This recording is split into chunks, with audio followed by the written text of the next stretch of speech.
안녕하세요. AIMS 연구실 석사과정 이병하입니다. 핸즈온 라지 랭귀지 모델 챕터 2 토큰스 앤 임베딩 발표 시작하겠습니다. 발표 진행은 이제 토큰과 임베딩에 대한 간단한 개요, 이제 LLM 토크나이제이션, 그리고 토큰화에 대한 속성, 그리고 임베딩 순서로 진행하도록 하겠습니다. 먼저 토큰과 임베딩에 대한 개요부터 설명드리겠습니다. 토큰과 임베딩은 LLM을 사용하는 데 있어서 중요한 개념 두 가지입니다. 토큰은 보이시는 것과 같이 문장이나 문헌이 주어졌을 때 이제 이를 작은 조각 단위로 나누어서 조각 단위로 표현하는 것을 말하고, 임베딩은 이렇게 조각화된 토큰을 이제 수치적 표현으로 나타내는 것을 말합니다. 먼저 토큰을 만드는 과정인 토큰화에 대해서 다뤄보도록 하겠습니다. LLM은 멀리서 보았을 때 이제 프롬프트 입력이 모델을 통과하여 출력을 만들어내는 것으로 보여집니다. 하지만 이제 모델을 자세히 들여다보면 입력이 주어졌을 때 가장 먼저 수행하는 것은 프롬프트를 작은 토큰 단위로 쪼개는 일을 수행합니다. 이렇게 만들어진 토큰은 모델의 출력일 뿐 아니라 입력을 보는 방식이기도 합니다. 우리가 자주 사용하는 서비스인 GPT인 경우도 이제 예시와 같은 프롬프트를 입력받아 이제 각각의 조각으로 나누는 토큰화를 하고 모델의 입력으로 사용합니다. 또한 이렇게 나뉘어진 각각의 토큰들은 이제 각각의 별개의 토큰 아이디를 갖습니다. 앞서 설명드렸던 것처럼 토큰화한 각각의 토큰들은 각각이 가진 고유한 아이디로 변환하여 언어 모델로 전달됩니다. 근데 이러한 각각의 아이디는 토큰화가 데이터로부터 토큰을 만드는 과정에서 보카블러리의 각각의 단어들을 수집하는데, 이렇게 각각의 수집된 보카블러리의 크기만큼 아이디가 배정된다, 각각의 고유한 아이디가 배정된다라고 생각하시면 될 것 같습니다. 그리고 이렇게 생성된 아이디는 모델의 출력을 다시 우리가 아는 언어 형태로 변환하는 데에도 사용됩니다. 문장이나 프롬프트를 토큰화하는 방법은 여러 가지가 있습니다. 보이시는 그림과 같이 이러한 문장이 주어졌을 때 단어 단위로 토큰을 나누게 된다면 워드 토큰이라고 하고, 이제 단어의 하위 단위 바드라는 게 있다면 바드와 s 이렇게 따로 나누게 되면, 단어의 하위 단위로 이렇게 더 세부하게 나누게 된다면 서브워드 토큰, 그리고 이제 문자 단위로 각각의 문자 스페이스 이렇게 나누게 된다면 캐릭터 토큰이라고 하고, 이제 이러한 문자가 가진 각각의 코드, 바이트 단위의 코드로 나누게 된다면 바이트 토큰이라고 합니다. 생성된 토큰을 어떻게 나눌지에 대한 결정을 하는 데 중요한 요인이 세 가지 있습니다. 첫 번째는 토크나이저 방법, 두 번째는 파라미터와 스페셜 토큰에 대한 결정, 그리고 데이터셋에 대한 결정입니다. 첫 번째로 토크나이징 방법으로는 대표적으로 바이트 페어 인코딩과 워드피스 인코딩이 있고, 그리고 파라미터와 스페셜 토큰은 이제 보카브러리 사이즈의 결정과 스페셜 토큰의 결정, 그리고 데이터셋은 어떤 데이터에 좀 특화되게 주로 다를 분야나 태스크에 따라서 이제 코드 데이터셋이나 멀티랭귀지얼 텍스트 데이터셋이 주어집니다. 과거의 토크나이저부터 현재의 토크나이저, 최근에 나온 토크나이저들을 비교하며 이제 각각의 특징이 어떻게 반영되는지 알아보도록 하겠습니다. 여기에 있는 특징들을 유의하여 보시면 이제 토크나 방법에 대한 차이를 명확하게 알 수 있는데요. 좀 더 잘 알 수 있는데요. 대문자가 어떻게 바뀌는지, 캐피탈리제이션이 어떻게 바뀌는지, 그리고 영어가 아닌 다른 언어들에 대해서 이 토큰을 어떻게 처리하는지, 여기 보이시는 이러한 문자에 대해서 어떻게 처리하는지, 이모티콘에 대해서 어떻게 처리하는지, 그리고 프로그래밍 코드나 화이트 스페이스, 여기 보시면 공백 같은 게 있는데 이러한 공백들이 어떻게 처리되는지, 그리고 넘버와 디짓, 이러한 숫자들이 어떻게 처리되는지, 그리고 여기에는 없지만 이제 각각의 토크나이저가 가진 스페셜 토큰이 어떻게 구성되어 있는지에 대해서 집중해서 보시면 될 것 같습니다. 토크나이저들을 비교하기에 앞서서 서브워드 토크나이저 중 가장 많이 사용되는 방법인 바이트 페어 인코딩에 대해서 설명해 드리도록 하겠습니다. 학습 데이터 뭐 허그가 10번, 퍼그가 5번, 펀이 12번, 번이 4번, 헉스가 5번 발생한 학습 데이터로부터 이러한 단어들을 모았을 때 각각의 단어들을 이제 문자 단위로 이제 기초 보카블러리를 만듭니다. 각각의 단어들을 하나하나 나누어서 이런 기초 보카블러리를 담습니다. 이러한 기초 보카블러리를 만들면 우리는 이제 이렇게 HUG 10번, PUG 5번, PUN 12번, BUN 4번 이렇게 각각 나누어진 걸 5개 횟수만큼 얻을 수 있는데요. 이렇게 만들고 난 이후에 가장 많이 발생된 짝을 찾습니다. 예를 들면 U와 H에 대한 짝은 H와 U는 허그에서 10번 발생했고 이제 헉스에서 5번 발생해서 총 15번 발생했습니다. 다음으로 이제 U와 G 같은 경우는 허그에서 또 10번, 이제 퍼그에서 5번, 헉스에서 5번 발생해서 총 20번 발생했습니다. 그렇게 해서 가장 많이 발생한 짝은 어그라는 이 유지인데요. 이러한 유지는 이제 새로운 보카블러리에 추가되는 방법입니다. 이렇게 해서 계속 추가하다 보면 하나의 단어가 이렇게 추가되게 되고 뭐 이러한 단어가 이제 하위 단어로 생성하는 토큰, 이렇게 생성한 토큰을 생성하는 하나의 방법이라고 이해하시면 될 것 같습니다.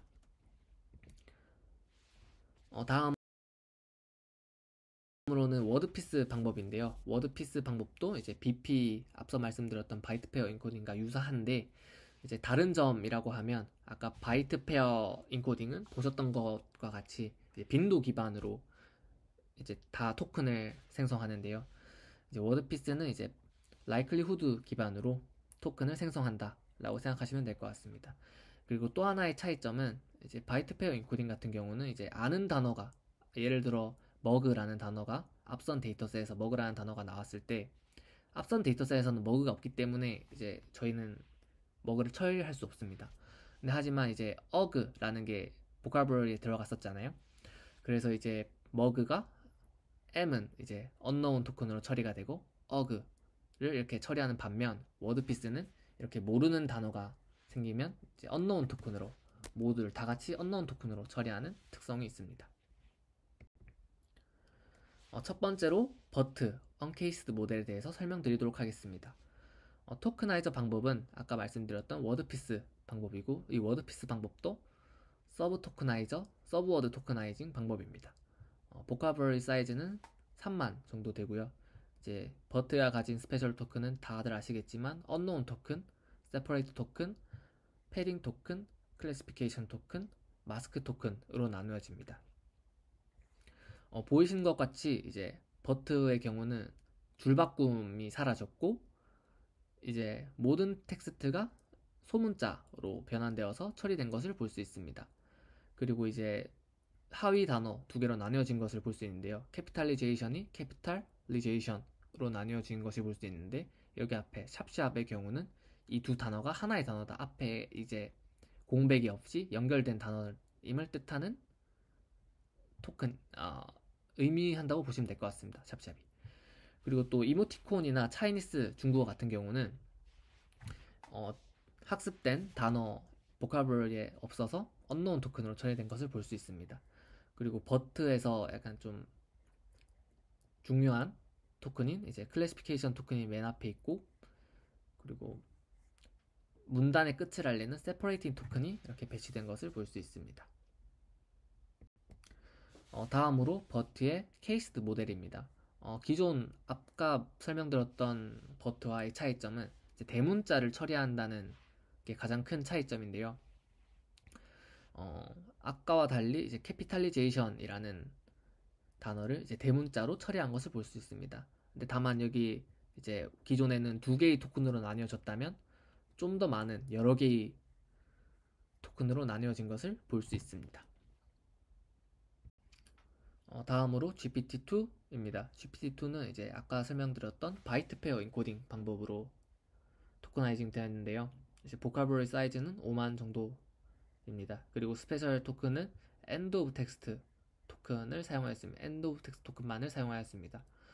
토큰화된 결과를 보면 이제 줄바꿈이 잘 유지되고 있는 걸 볼 수 있고, 이제 대문자 또한 잘 처리되는 것을 확인할 수 있습니다.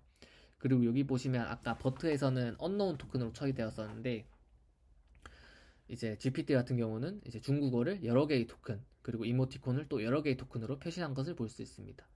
그리고 토큰이 이렇게 좀 깨져서 나타났지만 각각의 토큰이 잘 중국어와 이모티콘의 의미를 잘 담고 있다고 합니다. 그리고 이제 GPT 같은 경우는 이제 두 개의 탭은 두 개의 토큰으로, 네 개의 그 스페이스는 세 개의 토큰으로 표현한다고 합니다. 다음으로 플랜티5입니다. 플랜티5 모델은 이제 앞서 사용하였던 이제 워드피스나 바이트 페어 인코딩을 말고 사용하지 않고 센텐스 피스 인코딩을 사용하였는데요. 이제 이 센텐스 피스 인코딩은 이제 바이트 페어 인코딩과 유니그램 방법의 장점을 결합하여 만들어진 모델이라고 합니다. 보카블러리 사이즈는 T5의 보카블러리 사이즈는 32,000 정도 되고, 토큰은 언노운 토큰과 패딩 토큰만을 가지고 있다고 합니다. 아까 버트 모델과 같이 줄바꿈이 처리되지 않았고, 이제 이모티콘과 중국어에 대해서 언노운 토큰으로 처리한 것을 확인할 수 있습니다.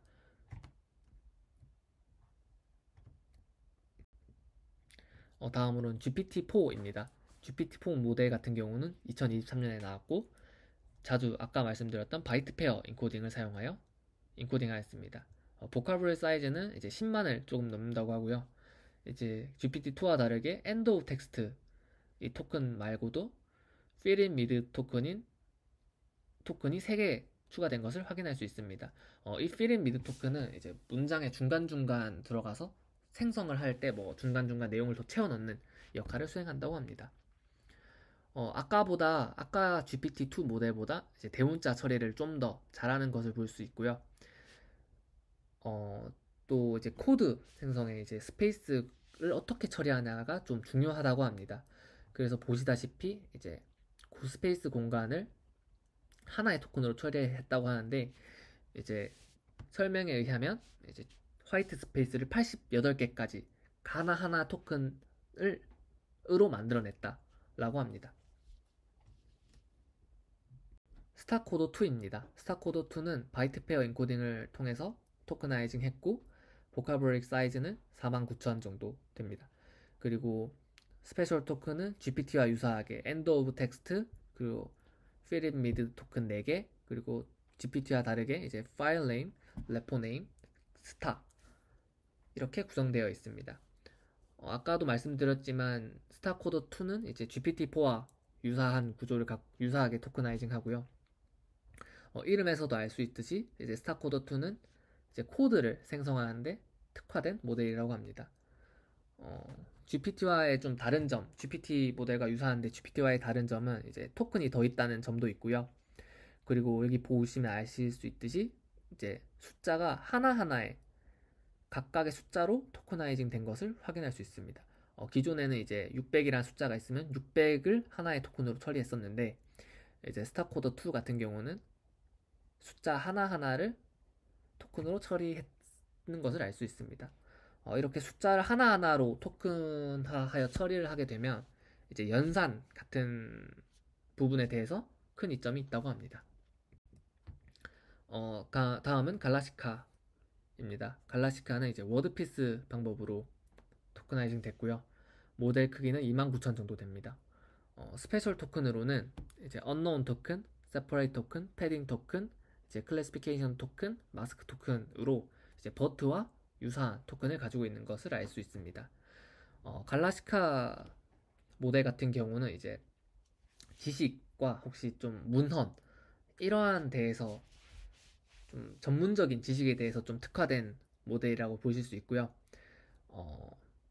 이러한 스페셜 토큰들은 이제 사이테이션, 리저닝, 매트매틱스, 그리고 이러한 정보들을 위한 토큰이 존재한다고 합니다. 보시다시피 또 스타코드2와 GPT와 유사한 스파코드2와 또 유사한 구조를 갖고 있는 것을 알 수 있는데요. 여기도 보시다시피 숫자를 각각 하나하나씩 처리한 것을 볼 수 있습니다. 그리고 스타코드2와 유사한데 또 스타코드2와 좀 다른 점은 이제 탭 토큰을 이제 또 아까 말씀드렸던 GPT가 이제 화이트 스페이스를 84개의 토큰으로 각각 구별해서 표현한 것처럼 탭을 또 따로 표현해서 나타낸다고 합니다. 다음으로 파이3입니다. 파이3는 이제 바이트 페어 엔코딩을 통해서 토크나이징 했고요. 이제 보카블러리 사이즈는 32,000. 그리고 스페셜 토큰은 이제 보이시는 것과 같이 이제 end of text 채팅 토큰인 user, assistance, system 토큰을 사용하신 것을 알 수 있습니다. 파이3 모델은 이제 특이하게 이제 라마2의 토크나이저를 재사용했고 여기에다가 이제 스페셜 토큰을 추가해서 사용한 모델입니다. 보시다시피 이제 파이3 같은 경우는 채팅에 특화된 모델이고요. 이제 또 토큰이 각각 채팅에서 대화에서 각각의 역할을 담당하는 것을 알 수 있습니다. 앞서 설명드렸던 모델들의 토크나 방법에 대해서 각각의 특징들을 다시 한번 정리드리면 이제 버트 기반의 모델과 이제 갈락티카 모델 같은 경우는 이제 워드피스 방법을 통해서 토큰화를 수행하였고 GPT 기반의 모델과 스타코더 그리고 파이3 같은 경우는 바이트 페어 인코딩을 통해서 토큰화를 수행하였습니다. 그리고 T5 모델 같은 경우 이제 센턴스 피스 방법을 통해서 토큰화를 수행한 것을 알 수 있었습니다. 이제 특징이라고 하면 이제 버트 모델과 달리 GPT 모델은 이제 줄바꿈을 처리한 것을 알 수 있었고 이제 GPT-4 모델 이상부터 이제 공백을 조금 더 신경 써서 토큰화한 것을 알 수 있었습니다. 그리고 스타코더 2 이후부터 이제 숫자 연산 처리를 위해서 숫자를 각각 하나하나 처리해서 연산에 좀 더 능하게 처리한 것을 알 수 있었습니다. 토큰을 결정하는 중요한 요인 3가지에 대해서 다시 요약하면 다음과 같습니다. 첫 번째로 방법은 이제 토크나이징 방법은 이제 데이터셋을 나타내는 적절한 토큰셋을 선택하는 방법에 대한 설명이고요. 이러한 방법은 이제 모델의 목적에 따라서 결정되기도 합니다. 예를 들어 이제 챗봇이나 이제 Research Augment Generation 모델의 경우는 이제 문장 또는 문단 단위의 토큰화가 활용된다고 합니다.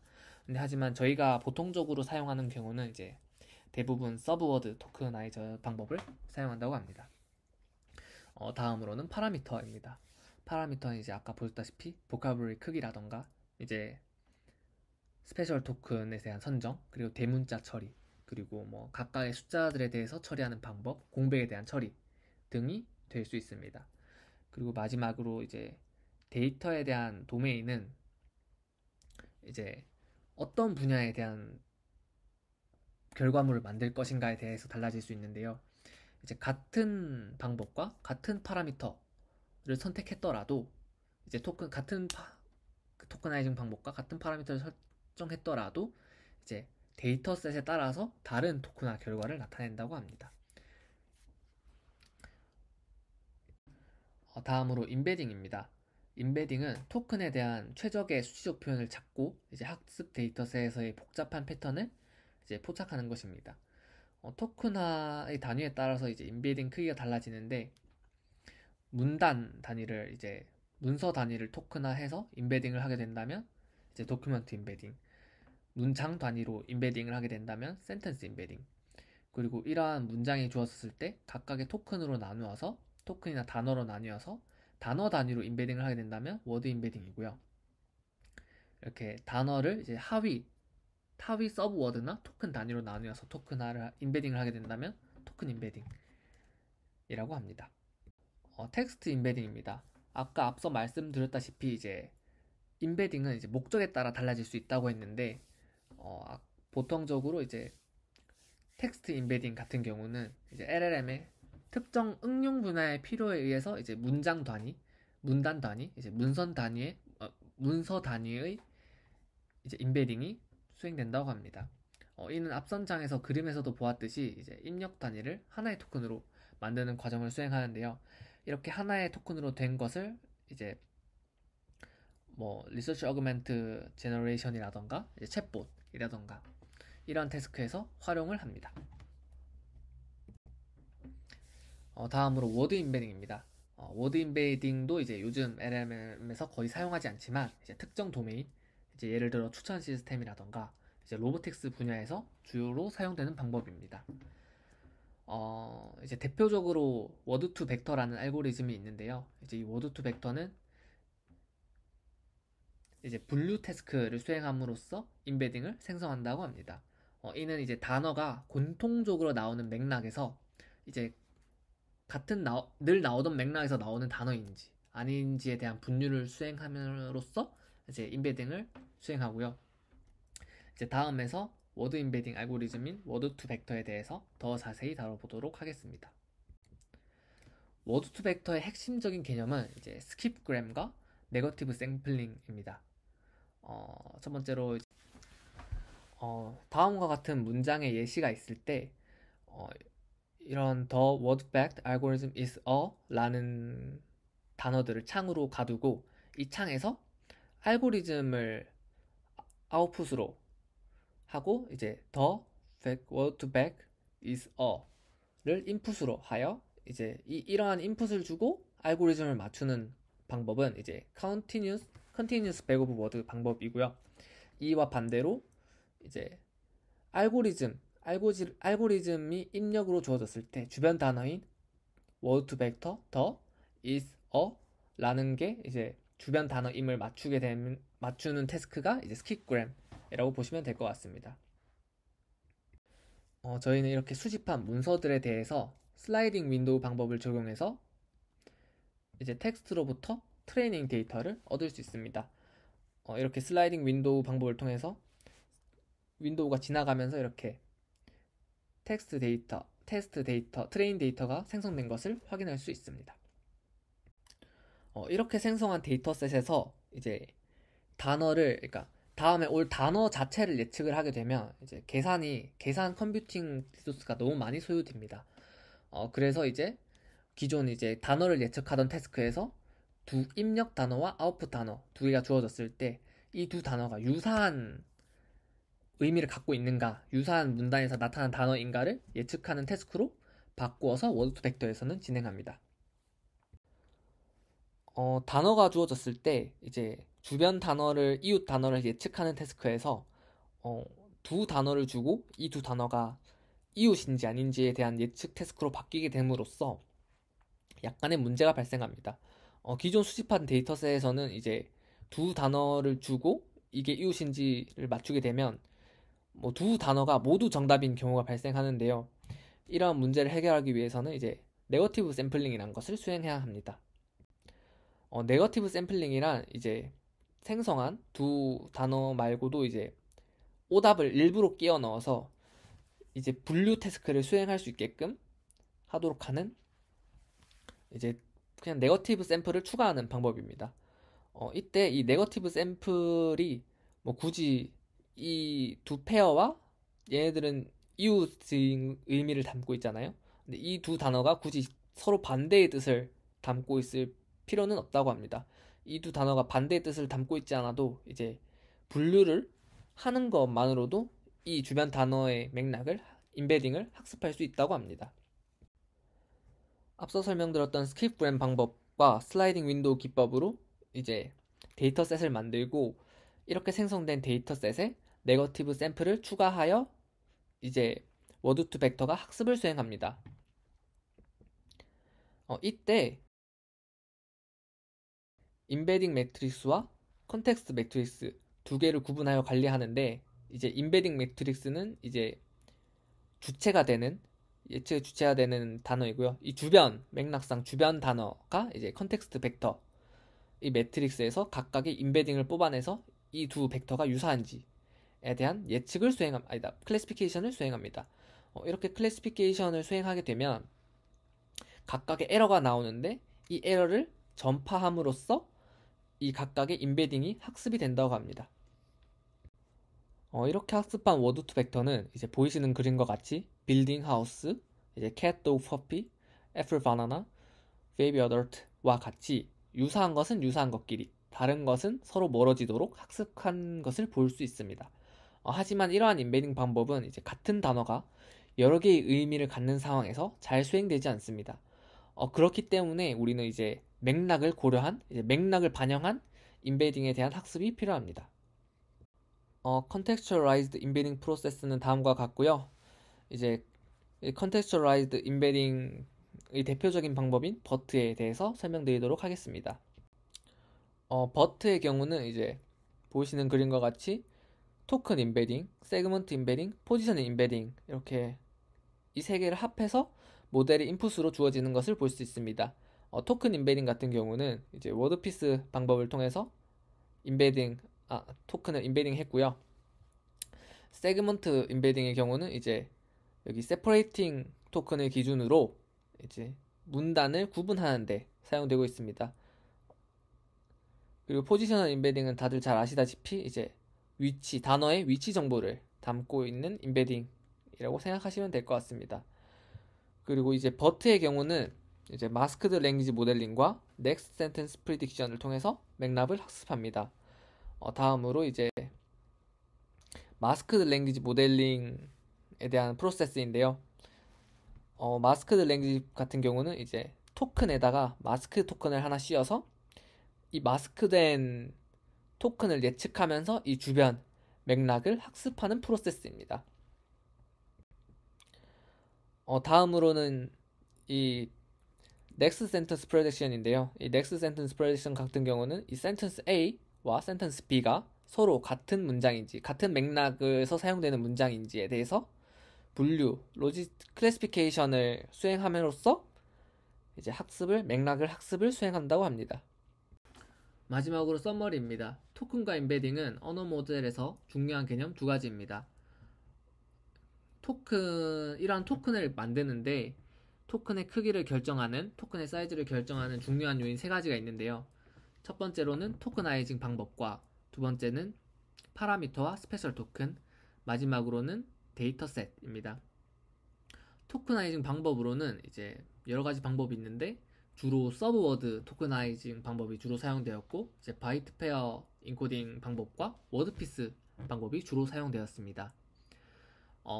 데이터셋 같은 경우는 목적에 따라서 코드 생성, 예를 들어 코드 생성 태스크에 좀 더 원활히 하는 경우는 코드 데이터셋을 통해서 학습을 수행하고요.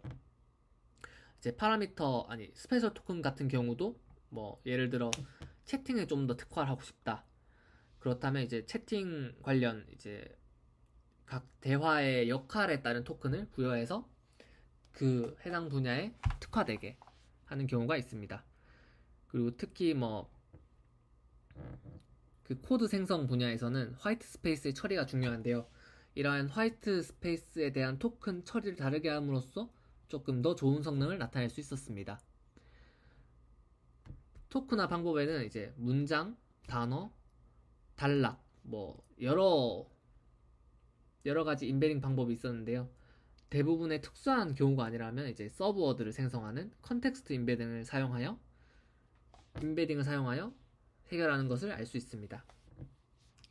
contextualized word embedding 같은 경우는 이제 생성형 태스크에서 좋은 성능을 내는 것을 알 수 있었습니다. 이상 발표 마치도록 하겠습니다. 감사합니다.